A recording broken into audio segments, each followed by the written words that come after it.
Okay, तो देखो कभी कभी ऐसा होता है ना कि मतलब आप बाहर की खूबसूरती तब तक ही देख पाते हो जब तक आपके अंदर का इंटरनल सिस्टम बहुत सॉर्टेड चल रहा होता है। एंड ऐसे ही कुछ चीज़ मुझे जापान ने सिखाया कि मतलब जैसे होता है ना, कभी कभी अंदर बहुत सारा ऐसे कियोस हुआ रहता है, इंटरनल चीज़ें बिल्कुल ख़त्म हो रखी होती है, सब कुछ ट्रिगर हो रहा होता है हर टाइम पे, हर मोमेंट पे। एंड फिर बाहर आपके ऐसे हीरा रखा हुआ है, वो भी आपको पसंद नहीं आ रहा होता। ये वाला सीन होता है क्योंकि क्योंकि सारी खुशी ना, मुझे ऐसा लगता है कि हम ह्यूमंस बने ही ऐसे हैं कि हमारी सारी की सारी चीज़ें जैसा जैसा भी हम फील करते हैं, हैप्पी सैड जो भी है, वो बहुत हद तक इंटरनली ऑपरेट होता है हमारे अंदर से। मतलब अगर आपका अंदर का सिस्टम बहुत ज़्यादा प्योर है, बहुत ज़्यादा आपने उसको स्टेबल कर रखा है, तो आपको बाहर की सारी चीज़ें, अगर बाहर एक पत्ता भी होगा ना तो आपको खूबसूरत लगेगा, मतलब नेक्स्ट लेवल अच्छा लगेगा कि क्या ही पत्ता है, मतलब इससे ज़्यादा सुंदर पत्ता तो मैंने देखा ही नहीं। ऐसे टाइप का आपका दिमाग चल रहा होगा। एंड वही है, तो ऐसे ही कुछ खूबसूरत चीज़ देखने मैं आज जाने वाली हूँ एक जगह पे। एंड अभी क्योंकि जापान में चेरी ब्लॉसम का टाइम आ चुका है, तो मैं वो देखने जा रही हूँ। ठीक है, तो मुझे यही लगता है कि मैंने काफ़ी हद तक इस चीज़ पे काम करना स्टार्ट करा है कि मैं अपने इंटरनल सिस्टम्स पे काम करूँ, ताकि मुझे वो जो कामनेस वाली फीलिंग है ना, वो जब अंदर आने लग जाती है, कोई भी चीज़ मुझे ट्रिगर नहीं कर रही होती, तो ऐसी सिचुएशन में मैं काफ़ी हद तक खुद को कंपोज रख पाती हूँ। और इस वजह से मुझे बाहर की सारी चीज़ें बहुत खूबसूरत और प्यारी दिख रही होती हैं। एंड प्यारी से याद आए, क्योंकि मैं जापान में हूँ, तो ये जो चेरी ब्लॉसम का सीज़न होता है उसमें ये लोग काफ़ी इंटरेस्टिंग काम करते हैं। एंड इंटरेस्टिंग काम में से ये है कि अगर मान लो कि इसका सीज़न चल रहा है, तो इनके यहाँ पे एक फेस्टिवल होता है जिसको कहते हैं हानामी। मतलब हाना मतलब होता है फूल, और मी मतलब देखना, तो फूल को देखने का फेस्टिवल होता है इनका। एंड वो यही चेरी ब्लॉसम के टाइम पे आता है। तो इस टाइम पे बहुत सिंपल सा रूल है कि मतलब आप पिकनिक पे जाओ अपने फ्रेंड्स के साथ, फैमिली के साथ, किसी के साथ भी, ठीक है। एंड यहाँ पे वो खाना लेके आते हैं, और या तो बना के लेके आते हैं, नहीं तो जहाँ पे भी ये जा रहे हैं वो देखने, वहाँ पे बहुत सारे ऐसे स्टॉल्स लगा के रखते हैं लोग। एंड वहाँ पे वो बैठ के आराम से पीसफुली इंजॉय करके खाते हैं, बातें करते हैं, कनेक्ट करते हैं एक दूसरे के साथ, एंड काफ़ी मतलब ऐसे मज़े कर रहे होते हैं। तो इन्होंने एक जो लाइफ में वो चीज़ होती है ना कि मतलब कैसे हर मोमेंट को जीते हैं प्रेजेंट में रह के, वो चीज़ उन्होंने मतलब डिस्कवर कर ली है, एंड ये उसको जी रहे हैं प्रॉपर। क्योंकि जब भी मैं बाहर निकलती हूँ ना, इनके बीच में रहती हूँ, तो मुझे फ़ील होता है यार कि सच में मतलब जो हम भागते रहते हैं हर दिन लाइफ में, स्ट्रेस है, ये है, वो है, 10,000 चीज़ें चल रही होती है, वो सारी चीज़ें काम हो जाती है। क्योंकि एंड ऑफ द डे सारे लोग चाहते यही है कि they want to live a life they will remember है ना। तो वो चीज़ जो है ना कि प्रेजेंट में आप जी के तभी रिमेंबर कर पाओगे, राइट। और वो आप तभी रिमेंबर करना भी चाहोगे जब आप उस मोमेंट पे ऐसे स्ट्रेस फ्री फील करके रह पाते हो, मतलब ऐसा कुछ सिचुएशन है। तो वही यहाँ के लोग करते हैं। एंड मुझे ये पूरा का पूरा इन्वायरमेंट ही काफ़ी ज़्यादा पसंद आता है।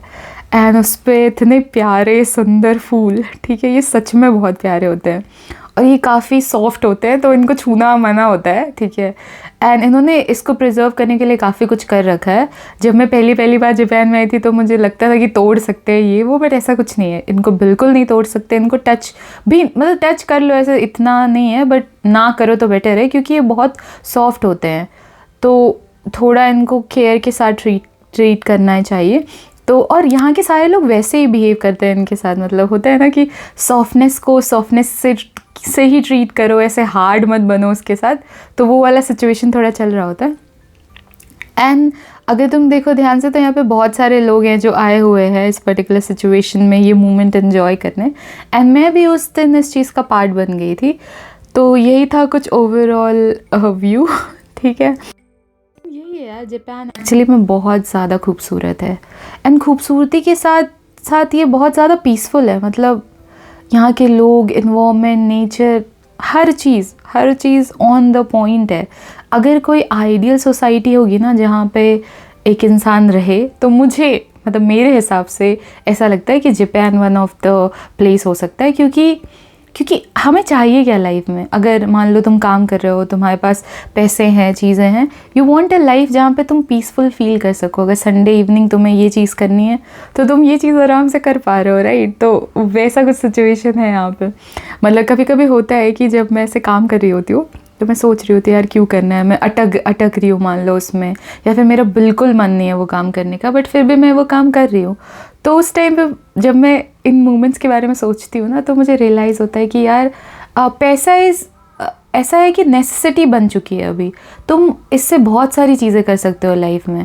मतलब अगर सोचो कि तुम्हें एक सिंपल सा पीस चाहिए, तो तुम अगर इस जगह पे जाना चाहते हो, इस जगह पे जाने के लिए भी पैसे लगते हैं। एंड वो सारी चीज़ें, वो सारी मेहनत उसी टाइम से आती है जो आप इन्वेस्ट कर रहे हो तो आपके वीकडेज़ पे काम करते हुए कंपनी के लिए, जो भी है। बट वो काम करना भी आपको एक सेंस ऑफ अचीवमेंट फील कराता है, या फिर आप कुछ सच में वैल्यूएबल कर रहे हो जो बड़ा इम्पैक्ट क्रिएट कर रहा है।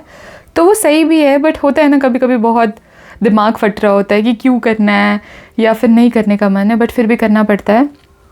तो उन सब सिचुएशन में ये सिचुएशन ऐड करके लगता है कि नहीं, मतलब वर्थ इट है, काम तो करना पड़ेगा end of the day. But अगर काम करने के बाद आपको रिजल्ट भी मिल रहा है उसका अच्छा, और आपको एक लाइफ मिल रही है जिसमें आप जैसा चाहो रह सकते हो, तो वो काफ़ी पीसफुल चीज़ है ना। और वो अचीव करना बहुत इंपॉर्टेंट होता है लाइफ में। तो यही है यार, मतलब आई गेस सबकी लाइफ मेस्ड अप है, सबकी लाइफ में बहुत सारे प्रॉब्लम्स हैं, बहुत सारे इंटरनल कॉन्फ्लिक्ट्स हैं। और एक बार ही अगर आप उस पर काम करने लग जाओ, उसको रिजॉल्व करने के बारे में सोचने लग जाओ ना, तो फिर आपको बाहर की सारी चीज़ें अच्छी लगने लग जाएंगी। तो मेरा ख्याल है कि मतलब उस पर थोड़ा काम करना चाहिए, क्योंकि मैंने यहाँ आके उसके बारे में थोड़ा ज़्यादा ही सोचा है। क्योंकि अगर आप अंदर से बहुत सॉर्टेड रहते हो ना, तो आपको बाहर का इन्वायरमेंट ट्रिगर करता ही नहीं है। मतलब कोई कुछ कह रहा है कहने दो, कुछ हो रहा है होने दो, अनलेस अनटिल वो आपको ज़्यादा मैटर कर रहा है या फिर ट्रिगर कर रहा है, तभी आप उसके बारे में सोचते हो, वरना फिर वो मैटर ही नहीं करता। और जब मैं ये बोलती हूँ कि इंटरनल कॉन्फ्लिक्ट्स रिजॉल्व करना, मतलब अपने आप को काफ़ी अच्छे से जानना, और ये बहुत इंपॉर्टेंट है। मुझे ऐसा लगता है कि बहुत सारे लोग जानते ही नहीं हैं, इसीलिए आपको हर चीज़ पे, हर जगह पे ऐसे प्रॉब्लम्स नज़र आने लग जाती हैं। ठीक है, जब आपको पता होता है ना कि आपको इस चीज़ से फ़र्क ही नहीं पड़ता, इससे मतलब ही नहीं आपको, या फिर ये आपके लिए कुछ नहीं करने वाला है, ऐसा कि अगर आप इसके बारे में इतना सोच रहे हो, जो भी है, जब ये सारी चीज़ें बहुत सॉर्टेड होती है लाइफ में, तो आपको काफ़ी हद तक सेंस ऑफ अच्छा महसूस होने लग जाता है, जो भी है। एंड फाइनली टाइम हो गया था जाने का। एंड जाते जाते मुझे काफ़ी प्यारे बाइकर्स दिखे, मतलब जो एनर्जी थी ना इनकी, वो नेक्स्ट लेवल चल रही थी। तो वही है यार, एक संडे इवनिंग, मंडे इवनिंग, जब भी कोई भी दिन इवनिंग अगर आप ऐसी राइड्स एंजॉय कर पाओ एंड ऐसा व्यू एंजॉय कर पाओ जहाँ चांद के बगल से प्लेन जा रहा है और क्या ही चाहिए लाइफ में। तो यही था आज का कुछ दिन। एंड जाते जाते पता है, ये फाइनली किसी का घर था एंड यहाँ पे बहुत सारे संतरे आ रखे थे।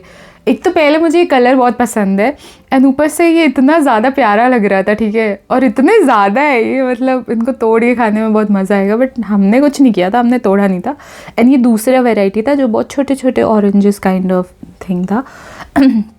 तो यही था पूरा ओवरऑल थिंग। एंड ये इनके कुछ प्यारे से घर, और मुझे इसका कलर बहुत ज़्यादा अच्छा लगा था। और फिर ये जो है ना, ये प्लम वाला चेरी ब्लॉसम काइंड ऑफ है, एंड इसकी जो स्मेल थी ना यार, वो नेक्स्ट लेवल थी। मतलब अगर वीडियो में मैं स्मेल डाल पाती ना तो मतलब मज़ा ही आ जाता। बट हाँ, ये कुछ ऐसा सीन था। एंड ये देखो पहाड़ों के बीच में जापान, एंड जापान के लोग, एंड यहाँ की शांति तुम महसूस कर सकते हो, है ना। और हाँ, यहाँ पे हॉर्न नहीं सुनाई देता मुझे, ये बहुत ही रेयर चीज़ है, बट नहीं देता। तो यही था आज का व्लॉग। एंड फाइनली अब घर जाने का टाइम हो गया था। एंड अगर तुम्हें पसंद आया, like, share and subscribe. And अब फाइनली चाय पीने का टाइम हो गया है। So this is it, bye bye.